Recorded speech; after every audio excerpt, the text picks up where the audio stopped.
में हुआ। वो व्यक्ति जिसने अपने द्वारा जब ब्रांड स्थापित किया उसका नाम 2010 में अपने नाम से नीरव मोदी रखा।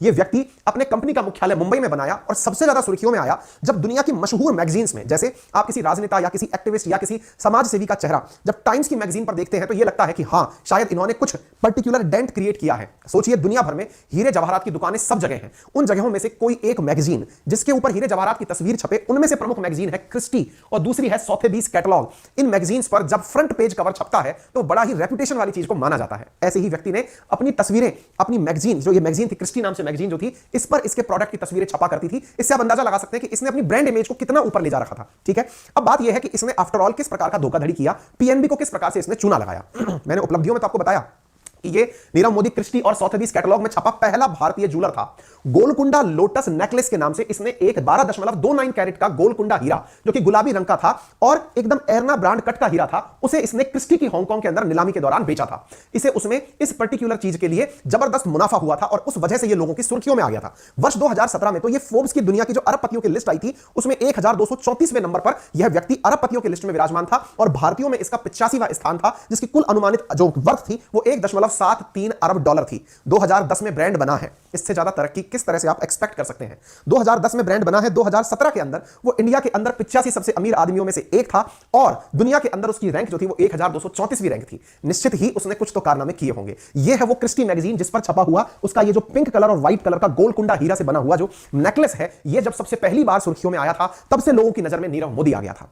अपने द्वारा फिल्म स्टार्स के साथ तस्वीरें खिंचवाना, साथ में उनसे अपना एडवर्टाइज करवाना, इसका सबसे प्रमुख तरीका था। उनमें से जो प्रमुख फिल्म स्टार्स थे जिनमें से प्रियंका चोपड़ा, वो ये मानती थी कि ये एक इंडियन व्यक्ति है जो बाहर देश के बाहर कुछ नाम कमा रहा है, तो इसके साथ जुड़कर काम करना गर्व की बात है। और ऐसी स्थिति में बड़ी मात्रा में इसके प्रमोशंस किए गए। बहुत सारी एक्ट्रेसेस जिनमें से लीजा हेडोन इसकी प्रमुख मतलब वो रही हैं, वो मतलब एक तरह से स्टार फेस रही हैं। इवन ग्लोबली रिकॉग्नाइज्ड जो ब्रांड्स थे उनके साथ भी इसने अपने एडवर्टाइज कराए ताकि लोगों के दिमाग में यह पिक्चर चली जाए कि इसका ब्रांड कितना इंपॉर्टेंट और कितना महंगा है।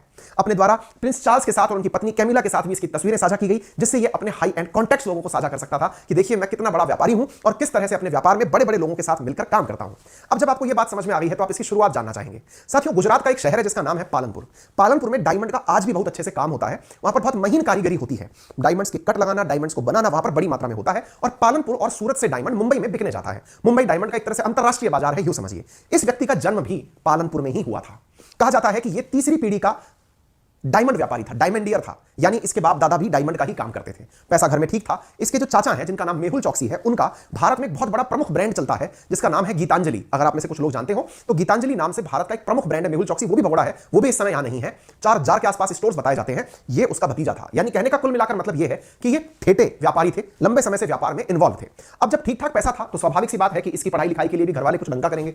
तो ये पैदा पालनपुर में हुआ, लेकिन इसकी जो मतलब बड़ा हुआ तो ये बेल्जियम के अंदर एंटरूप करके जो जगह है वहां पर इसने अपनी पढ़ाई को आगे बढ़ाया। डायमंड बिजनेस को ये आगे धीरे जाने के बारे में सोचना शुरू किया जब ये 19 साल का था।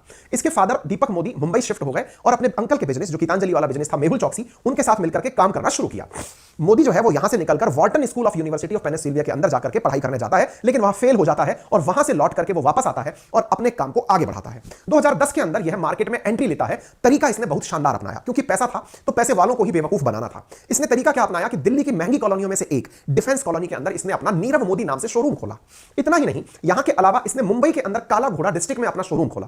इसका ट्रायल था कि मैं दुनिया की सबसे महंगी जगह पर शोरूम खोलूंगा। असल में होता क्या है कि जब आप कोई चीज को महंगा देखते हैं तो महंगा ही देने की चर्चा करते हैं। मुसीबत क्या है ना, हमारे देश में पैकेजिंग को देख करके लोग ट्रीटमेंट देते हैं, कंटेंट के ऊपर कोई पैकेजिंग नहीं देता। अगर पैकेजिंग शानदार है तो हमें लगता है कि प्रोडक्ट भी बढ़िया होगा। ये दुनिया की इस मानसिकता को समझ चुका था। यही कारण था कि इसने दुनिया भर में अपने 17 स्टोर खोले। दिल्ली के अंदर एक डिफेंस कॉलोनी के अंदर, मुंबई के अंदर एक स्टोर और दुनिया भर में 17 स्टोर खोले, जिनमें से वर्ल्ड की फेमस लोकेशंस में बॉन्ड स्ट्रीट लंदन में इसने अपना शोरूम खोला, एमजीएम मकाऊ के अंदर इसने अपना शोरूम खोला, मैरीन बे सैंड सिंगापुर में इसने अपना स्टोर खोला। यानी कि लोगों के लिए इसका शोरूम में एंट्री लेना अपने लिए एक स्टेटस की बात हो गई। लोग सेल्फी लगाने लग गए कि भाई साहब हम नीरव मोदी शोरूम में एंट्री कर चुके हैं। आप सोचें, जो व्यक्ति केवल 100-150 हीरे ही साल भर में बेचने की बात करता है, वो कितने का एक हीरा बेचता होगा। मिलियंस ऑफ डॉलर के अंदर लोगों के पैसे इससे वसूलने आते थे। तरीका इसके पास गजब था। तो भाई साहब इसने ये कार्यक्रम शुरू किया और इसने जो कार्यक्रम किया उसमें सबसे जबरदस्त जो तरीका था वो इसका था विदेशी क्लाइंट्स को पकड़ना और उन लोगों से पैसा वसूलना। ये सब चल ही रहा था, कहीं भी कोई दिक्कत आ नहीं रही थी शुरुआत में। लेकिन मुसीबत कैसे आई अब मैं आपको वो बताता हूं।